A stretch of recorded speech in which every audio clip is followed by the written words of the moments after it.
평창 스튜디오 JN 스포츠 팀에 오셨습니다.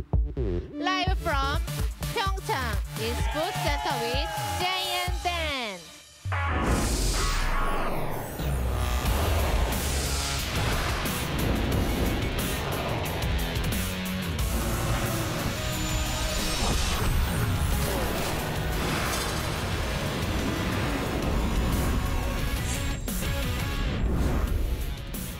I will tell you this about beautiful South Korea.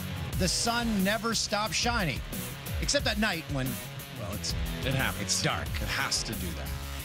Hi, Canada. Hello. It's our final Sports Center with Jay and Dan from South Korea, from our rooftop location here overlooking the Olympic Park. And we're going to get a little misty-eyed during this show. I can't believe it's over. We've had so much fun here. We've done so many fun things. Later in the show, we're going to be visiting a park that is filled with appendages.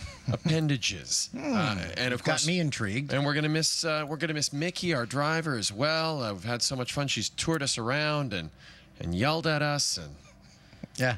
been very blunt with us. She's extremely blunt. She'll be asking another one of her questions today. Yes, Megan Augusta from Canada's silver medal winning women's hockey team will be joining us on set a little later in the show. But first, Dan, women's ski cross. Yeah, and you know if we're leading with the Olympics, something big happened. Yeah, something big did happen. Women's ski cross final. Kelowna, BC's Kelsey Surwa and Mont Tremblant, Quebec's Brittany Fallon, both skiing for a medal. They finished second and third, respectively, in the seeding round. Surwa, the silver medalist in Sochi, finishes first with Fallon just behind her. Canada's 25th and 26th medals of the Games. That ties the record for most Canadian medals at a Winter Games, previously set in Vancouver. And here they are. They take gold and silver in Pyeongchang. I just focused on what I needed to do, made sure my head was where I wanted it to be, heading into the finals, heading into every round. And yeah, I'm just proud that I was able to hold it together and execute and to be there by my teammate, Britt is the best. Yeah, that has to be an incredible feeling. You know, Canada gets 2 medals right now, and you're a big part of that, so congratulations. Yeah, thanks so much. Yay, Canada, I love you. Don't you love when we take 1-2 on the podium like that? Just looked so great. And again, matching Vancouver, gonna pass it for sure. Gonna pass it. I'm so compelled by all the different stories at these games, but Dan, there's still exciting NHL action happening back home. Yeah, NHL. That's one thing I'm gonna really like about going back to North America. Seeing NHL hockey, because right now tough to find on Korean TV. Yeah, not huge here. Yeah, not very huge. strange shows. It's like being in the southern United States. Isles and Maple Leafs.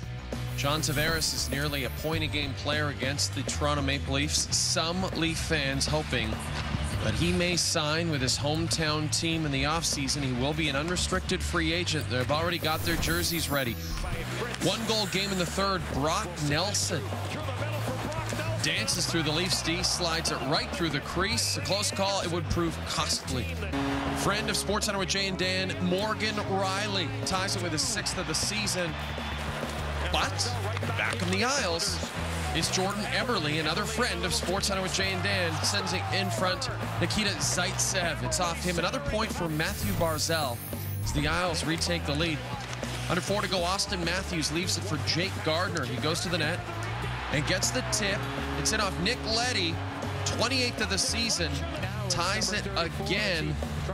Moments later, bad news for Austin Matthews, crunched between Adam Pelech and Cal Clutterbuck. Immediately heads off in pain. Matthews missed time earlier this year with what was widely believed to be a concussion. So this is bad news again for Austin Matthews. Following a brief moment with the trainer, Matthews left for the dressing room, did not return. The team says he'll be reevaluated on Friday. So bad news there. We go to the shootout.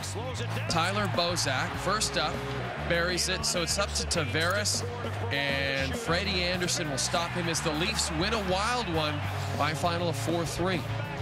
Now, there was a trade in the NHL for the first time ever. In fact, there's been a trade between the Rangers and the Devils. The Rangers have traded winger Michael Grabner to their area rivals. for a second-round pick and defenseman Igor Rykov, who is currently in the KHL. Grabner, 25 goals and 6 assists this year. He'll be an unrestricted free agent after this season.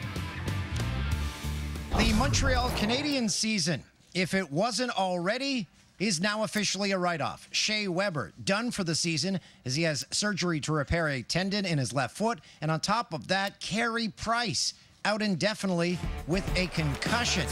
So the bad news just keeps coming from Montreal. In the game, Habs shorthanded. Kevin Hayes finds a loose puck in front. Buries. Originally called no goal due to a kicking motion. They reviewed it, and Hayes was able to actually touch the puck with his stick before it goes in. The call is overturned. It's a one-goal game. New York pulls the goalie. They got the extra attacker out. Tony DeAngelo. Slick move at the blue line. Antti Niemi gets a piece of it. He makes 31 saves in his first start since Price's concussion. The Habs add an empty netter, and they snap their 6-game slide as they take it 3-1. How about the Flames and Coyotes, Dan? Calgary outscored 12-4 during their current 3-game losing streak. Opening faceoff of this one, Johnny Gaudreau clipped in the face by Sam Bennett. Johnny Hockey would have to leave briefly and would return to find Arizona up a goal. But later, Gaudreau and Bennett make up. It's Gaudreau spotting a streaking Bennett. Beautiful redirect. Gaudreau extending his road point streak to 13 games, and we've got a 1-1 hockey game here. Later, exciting, exhilarating Sean Monahan stood up, but he finds Gaudreau down the wing, and he's got his 20th Johnny Hockey 21st multi-point game of the season. 2-1 Calgary Flames after one. Gaudreau's 3rd point. He's now 2nd in league scoring with 73 points, by the way, as the Flames win it 5-2. Avs and Oilers, second period. It's a 0-0 game. Leon Draisaitl goes around 3 Avs players and then nets his 18th of the season. What an effort by Draisaitl. Oilers 4-0-1 in their last 5 against Colorado. Draisaitl, his next trick, he springs Connor McDavid on a breakaway. He had a hat trick Sunday against Colorado. Can't beat Semyon Varlamov. 2-1 Oilers after 2. The Colorado scores 2 goals in 69 seconds. They tie the game. That means we need to go to overtime because those are the rules in the NHL. Hey, Draisaitl, what you got? McDavid scores his 27th. Draisaitl did all the work. Oilers win 3-2.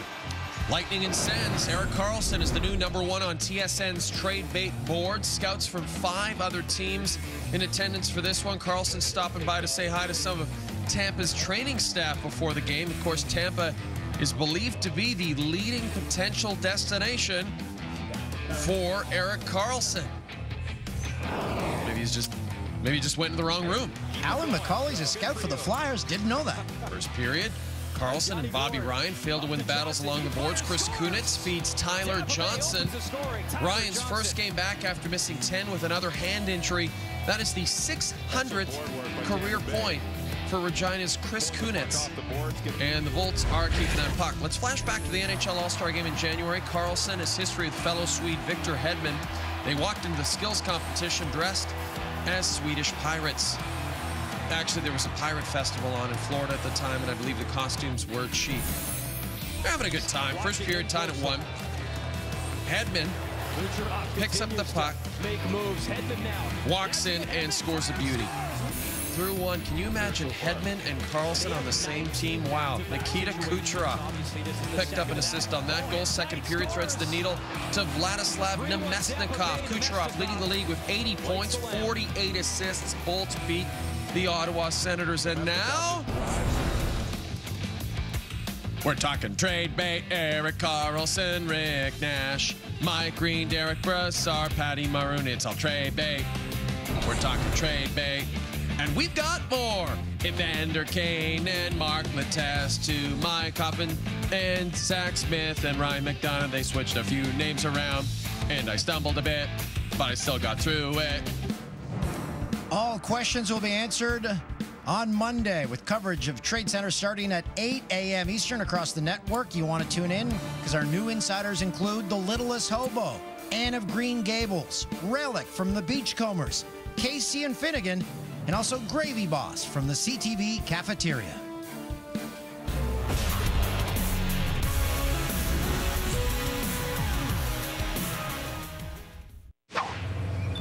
Tim Hortons drive-thru. Oh, we're going to be having Timmy's when we arrive back in Canada tomorrow. Bad news for the Maple Leafs. Despite getting past the Isles 4-3 in a shootout, Austin Matthews left the game late in the third, did not return. Tyler Bozak provided the shootout winner. Toronto with its first 8+ game winning streak since 2007. What could be his final game as an Ottawa Senator? Erik Karlsson and the Sens fell 4-3 to the Bolts. Karlsson with an assist in the loss. NHL points leader Nikita Kucherov, 2 assists for Tampa. And the Montreal Canadiens salvaged a rough day after finding out Shea Weber was done for the season and Carey Price will be sidelined long-term with a concussion. Habs beat the Rangers 3-1. Antti Niemi made 31 saves, recording just his 3rd win of the season. The games are almost over, and so is our time in Korea. And of all the wonderful people we've met in this beautiful country, the person we will miss most of all is our driver, Mickey. Mickey, do you feel the same way? No. All right, Dan, we've seen a lot of interesting things during our time here in South Korea, but I don't know if we've seen anything as interesting as Haesindong Park, which we traveled to yesterday as we continue our adventures of Jay and Dan in South Korea. Haesindong Park, according to legend, Dan, before going out to sea, a fisherman left his lover by a rock to wait for him. While waiting for the fisherman to return, the woman was swept out to sea in a storm. Many blamed the dead woman. One day, a fisherman had to relieve himself, so while on his boat fishing, he went into the sea. And after that fish returned, the villagers believed it was the fisherman exposing himself to the sea. As the fish slowly returned to the area, the villagers decided to build statues depicting a certain body part to appease the spirit of the woman of the sea. And the second that we arrived here, people said, "Hey, you going to that park?" Everyone's really excited. It's everyone calls it a park. Well, you know what everyone calls it. Yeah, we call it Blank Park. That's right. Blank Park. Yeah. I mean, it was pretty entertaining. I can't lie to you. Our editors, Jeff had a lot of work to do. Jeff did really good work here, allowing us to show you images of this park, pixelated as they are. Yeah. Dean, our cameraman, said, "You aren't going to be able to use any of this." But we just did. We just did. And there you go. That's the adventures of Jay and Dan in South Korea.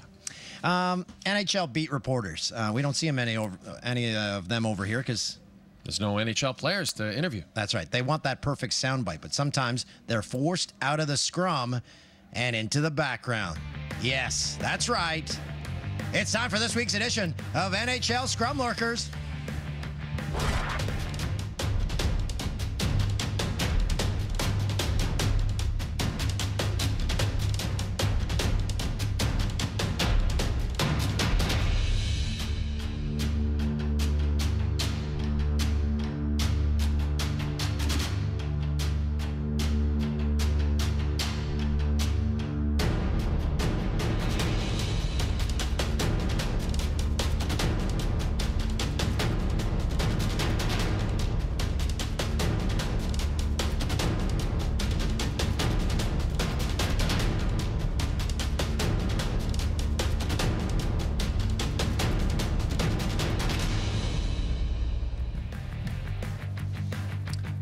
That's another edition of NHL Scrum Lurkers. Mickey, our driver's lurking right over here. Hey, Mickey, come over here for a second. Come on out. Yeah. She had a question, and what's the question? What was your question? You're speaking Korean. We don't understand that. She wanted to know if we want pizza. Yeah, we order pizza, and the police officer, leader. Yeah. He brought fiancé. What's that? Boyfriend. He brought. Oh. Okay. All right. I will ask kind of question. Okay, we'll look forward to that, Mickey.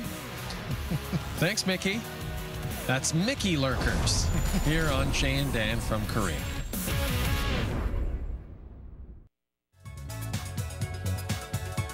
And now, what the Korean are you eating? Fishy, chewy, sauce isn't bad. Spicy anchovy. Who eats a fish like this? Dry pollock. It smells and tastes like it looks. Bam! Koreans love it. Not bad. Smells like cat food. Oh. Filled with pig's blood. Peanut butter squid. Oh, why does it always have to be fishy? Is that banana Cheeto? Banana Cheetos. Finally, something good. Pig's feet. It's like a pork chop. Cheese. Fish cheese? Sausage. Come on. Dry firefish fillet. Aftertaste not good. In South Korea for these Olympics, our crew on the Amazing. ground here, and also our crew back in Toronto. Without all of them, yeah, this show doesn't make it there. No, honestly, the crews have been unbelievable. Producer Tim says he's taking 2020 in Tokyo off. He's not already doing booked it up. He's decided to book Tim, a vacation. We've changed our travel plans. We're going to Tokyo right now to do some site surveys. Site surveys for Tokyo 2020. We're looking forward to that. But we'll be on Trade Center Monday morning. You'll see us all day on Monday, so tune in for that. For now, so long. Thanks for watching. We've had a blast. See ya from South Korea. Happy New Year! Happy New Year! Oh. Do you remember Dan O'Toole being on Sports Desk? He's right there. Okay, so no poopy pants? No poopy pants. I've been keeping it clean. Look at us just enjoying ourselves, the outdoors. And the key to Putin is well done fries. And how is the norovirus affecting your business? I don't think there's no effect on this. You don't have diarrhea? Nope. No diarrhea? Lots of diarrhea. Right behind this brick wall is the Gyeongyang Curling Center where Canada just captured gold. And now it's time for another exciting edition of Producer Gee Carries Korean People Across the Street. Yeah, it's very shocking when you think you're getting a hot dog and it's fish. You want some of my chicken?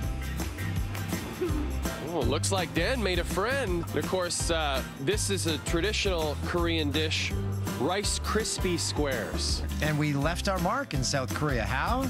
Literally, we left our mark. That's right.